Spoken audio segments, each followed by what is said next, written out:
Hello farms, welcome to my channels, and today is a very beautiful day. I kickstart the Disability Inclusion Awareness Initiative under the Global Ability Network Club in secondary schools in Abuja. So this is me kickstarting with ADS. My name is Monica Arinze. Welcome to my channel. Continue watching because I am having lots and lots of goodies coming your way. This channel will talk about disability, inclusion, empowerment, lifestyle, and everything that pertains with lives and everything that has to do with everybody, and especially person with disability. And remember that I'm a spinal cord injured survivor. So this initiative is born out of my experience, of my struggles, of my pains, of my struggles, pain, to also see that we have an inclusive society and environment. This is a long overdue in my mind and in my beautiful ideas to start it, but I had a lot of setbacks, a lot of things not moving as I ought to since this year. But bravo, I have to push myself, to start it. And believing I have more partners, more collaborators to be able to make our environment a better place. Though before now, I've visited the school as I posted last time to discuss the initiative, to also talk to the students and the teachers and ask them that they can join voluntarily. It's not by force, but it's for us to have an inclusive place. And when I sensitize them about this disability initiative and to create a club in the school, they really find it very enthusiasm and encouraging and something new that they really want to be part of. And because if you're not within the if you're not a person with disability, you have a different view about disability, to be honest. So I was able to talk with them, and bravo, we are here today. Oh my goodness.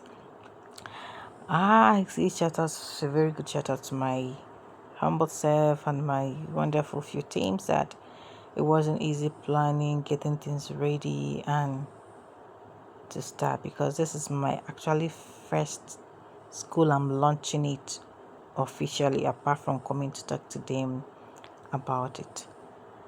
They gave me time and I was there on time. On time is late. I was there like more than 30 minutes earlier so that they can be able to arrange and organize and call them in their different classes to know that I'm around. Bravo, we've been able to settle down, and the representative from the secondary school board is the person giving an open remark. And it was such a wonderful thing to behold. She was also even there earlier than I can think of. Everybody has this kind of joy, support, like, yes, we can do this. And it kind of strengthens me because I'll tell you, this week was a roller coaster of a week for me. Oh my goodness. It was a whole look. It was almost every day I have to step out of the house, visit school, give some other schools letters, have to get things done and all that. Oh my goodness. It was a whole lot, and I'm glad that even with all the pains, I have to say, man, I'm knocking you out. You're not going to put me down. So that was Madam Miriam doing the opening remark, talking to them, introducing to them what I'm here about to do, even though they've seen me the other time. And bravo, we were able to do a notebook. I was able to organize a note jotter for them with the logo that is branded, and I was glad I was able to come with it because I want them to take this our activities serious, so that even if it's one or two things they learn in a day, they can put it down and they can always take it home, take it anywhere they are. So that is one of the students I called to help me give them the notebook. Why? The representative from SAPE continued to do the intro, and she's also a special need teacher, so which makes it a whole lot good too. And the other lady also, coincident, they have the same name, Miriam, is also a special needs teacher in the school, although this school is not actually a special needs school. I wasn't focusing to go to the special needs school, but to go to the regular schools where you have majority or almost everyone without disability, so they can be able to understand this community they can be able to understand this condition called disability, and they can be able to understand the different types of disability and how to navigate with it. Disability as a whole is a whole lot. It's big. It's a course on its own that it takes a whole lot to be able to digest, even under 1 year calendar. But bravo, excuse me, we continue. So at this time, the first students have been able to settle in down. Why she continues, some students still comes in and all that. But before then, we have more than 100 students who declared their interest to join the club. But during the time of this summer, doing some of school works that could not permit them. So we have a very large number of turnout that, I'll be honest with you, it still shocked me, because I'm looking at, will they not be go around?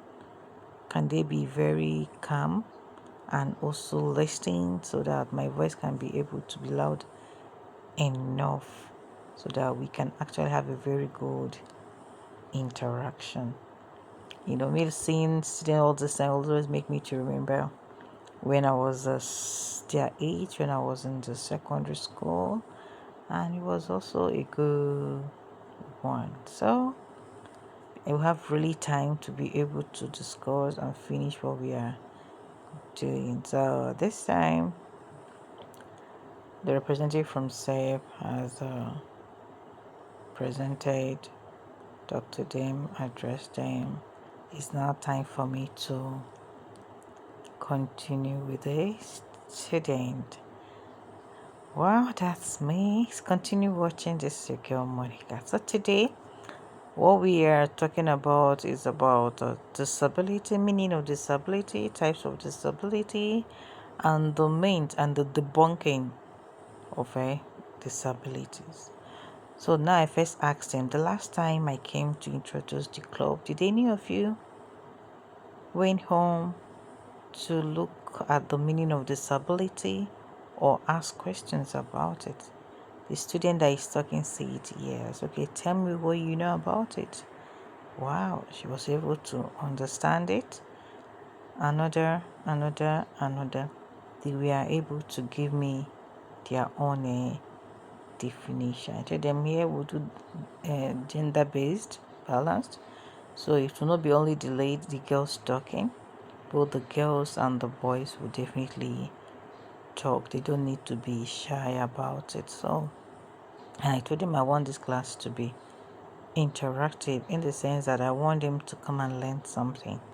The essence of me taking the pain to start this is that I want it to transform our society. I want it to transform them, the way they think, the way they reason towards person with disability, and also the way they can also see the importance of us having a disability inclusion society.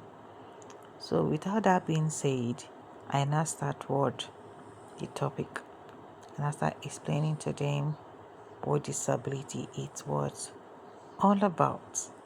I don't know I'm that such a good teacher, or that's such a good facilitator. I know I'm a very good facilitator, no doubt. So we started that if disability is a condition. It can be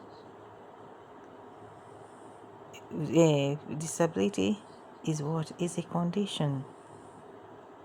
It can be sensory, it can be intellectual, it It can be neurological, it can be mental, that which affects the parts of body from not functioning as it's supposed to function. So then that some disability can be temporal, can be physical. Some disability can be visible. Some can be what? Invisible. I said, if you know what's visible, what you can see and what you cannot see. I give them an example. When you talk about visible, I say you can see me and I'm on a wheelchair.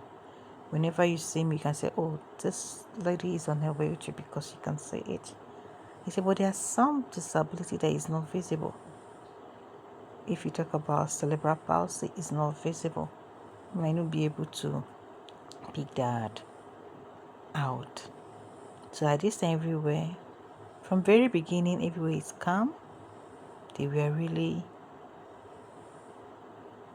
give me the energy to push, to talk to them, to try to break it down to the level that they can be able to, even if in their sleep, they can say this is what we'll be talking about today and they can get this. So after that, I told them, we'll now move into the types of disabilities. I told them that according to United Nations, we have about 6 types of disabilities. I say we talk about the physical disabilities. As I've told them about me using a wheelchair, it's something you can see, something that affects someone from working. You can use your leg, or you can use your hand, or you are visually impaired, or you are a person that is hearing impaired. I say that when you talk about the physical disability, I say that apart from me being a person that can use a wheelchair, that for people that are visually impaired, people that cannot see well, but they can go to school, they can read. They use what they call braille. That braille helps them to do what? To communicate, to write, to go to school. So I was like, have you anybody of you seen braille before? They said no. I said, this is what they use in special needs school. So that's why they go to school, they will learn. This make the communication easy for them. I said, okay. You can also use what? Sign language interpreters. When you have somebody that is hearing impaired, that's another way you can communicate to those people with what? Physically disability and all that. I say, are you getting that? You can see how it's so easy for them to coordinate, for them to be able to also learn. I say another one, apart from physical disability, is we have what we call the sensory disability. Sensory is anything that affects your eyes, your ear. Is also what the sensory disabilities. Your senses, your nose, you might not be able to function or use it very well. I talked about all the recklessness in school, fighting, shouting, hitting somebody on the air. This can also amount to that. So then you see the reason they don't need to engage in such rough play, because this can also affect their lifestyle if it gets to that late. So another one is we have what we call the neurological disabilities. When you talk about neurological disabilities, I told them, for instance, now a person, when you have a neurological disability, something that affected your nervous system. I said, for me, I'm a spinal cord injured person. It has to do with the nervous system. It has to do with the nerves. So that's why I give them an example. When I was involved in motor accident, that the accident impaired on my nerves that made me paraplegic today, that I'm not able to walk.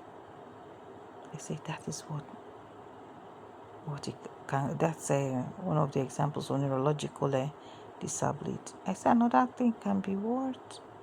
Cerebral palsy and many other words.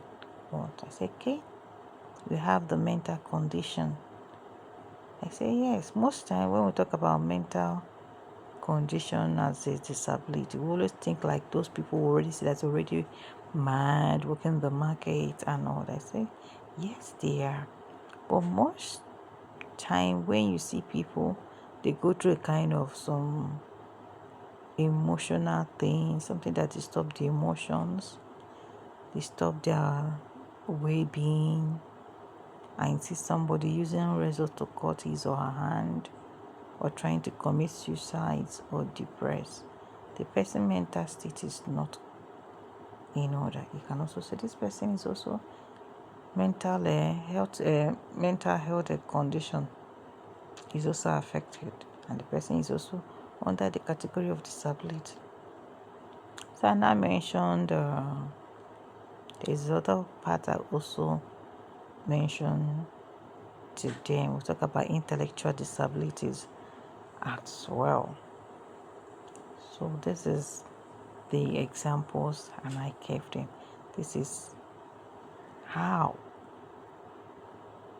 those different kind of disability can affect what person with disabilities. But now what can they do as students, to make the society, the school, or anywhere they find themselves inclusive?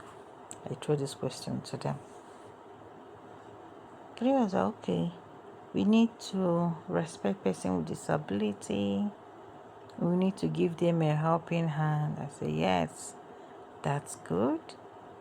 And I ask them now, for me as a person with disability and a wheelchair, if person talks to me anyhow or push me down anyhow, how do you think I'll feel? I say probably I'll feel depressed. I'll be thinking why these, why will people? In my thinking like this and that, my result to me having multiple disabilities. Say, will you want this to happen to me or anyone? They said no. So you see why it's important we should value person with disability. We should allow them to be part of the system, to allow them to be involved in what we do, because there is ability in disability. So the point they have to make would definitely contribute to the society and make it a better place. They say yes.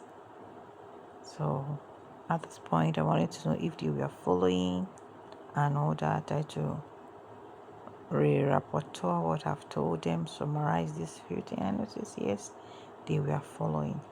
Then I now moved into the myth and the reality.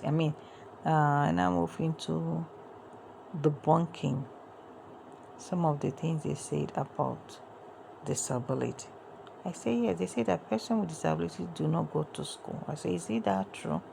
I say, this is actually a myth. It's not a reality. In reality, person with disability will go to school.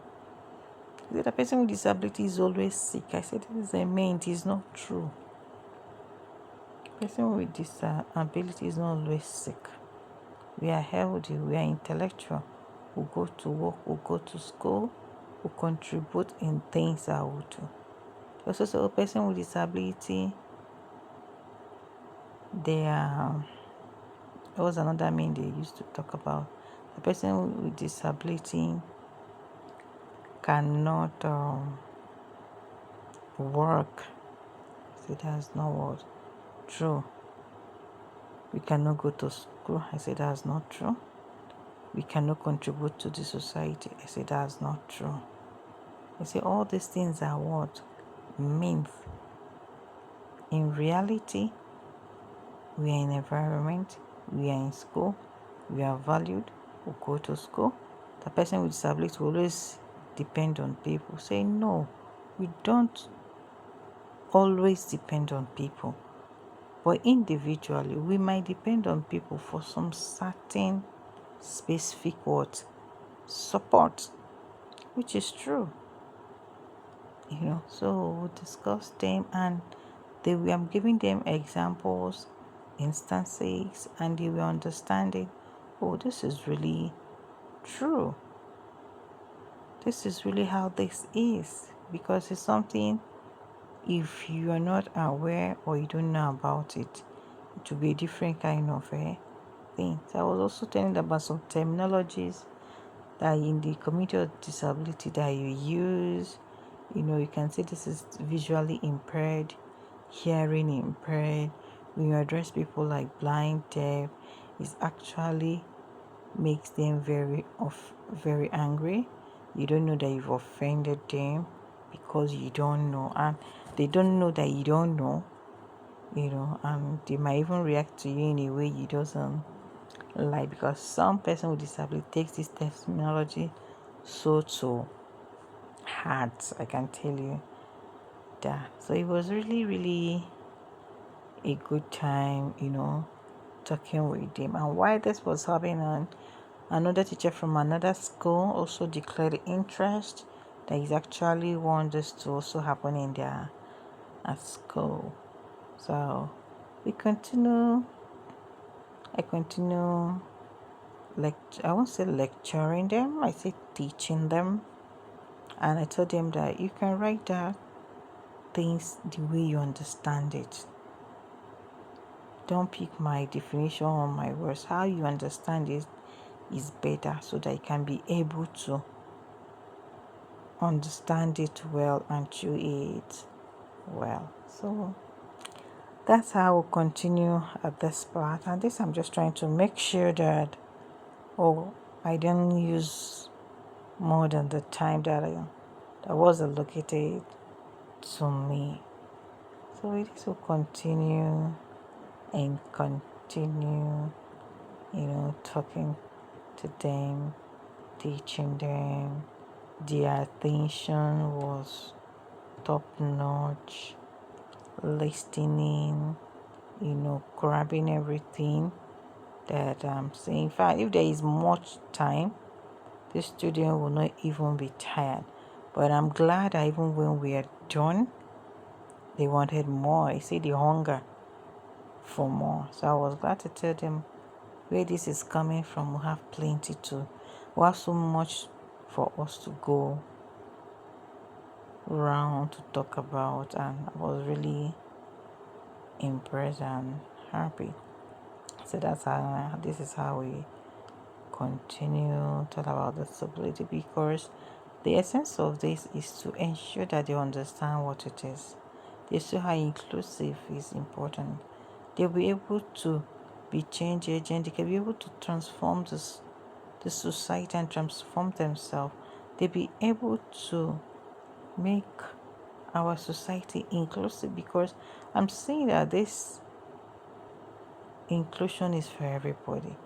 It's a continuous task, and it's what we need to continue doing. If we don't continue, people will not get to understand how things will be better for all of us. And I'm glad that as I was talking, giving them examples, giving them insights, it goes a whole long way to impact their life. So I give them some certain examples. So after we look at the mains and the debunking,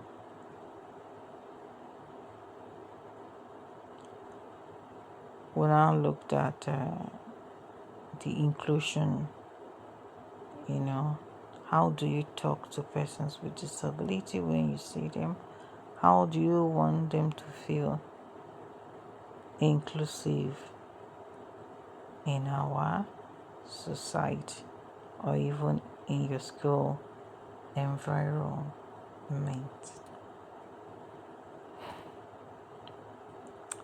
So my name is Monica Rinze. Continue watching my channel.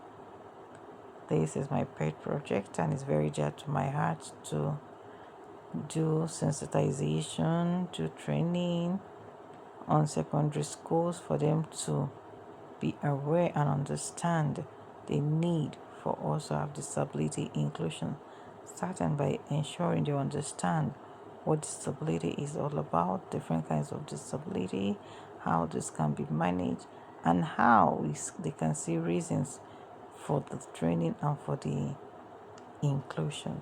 And I'm so glad that we have a good number of students who really showed their interest as this sweet kicking off of this club it's going. And actually, this is my pioneer school. They are the first school that I'm starting with. I say big bravo to ADSS. I am really, really super happy and glad for your attention, support, your collaboration.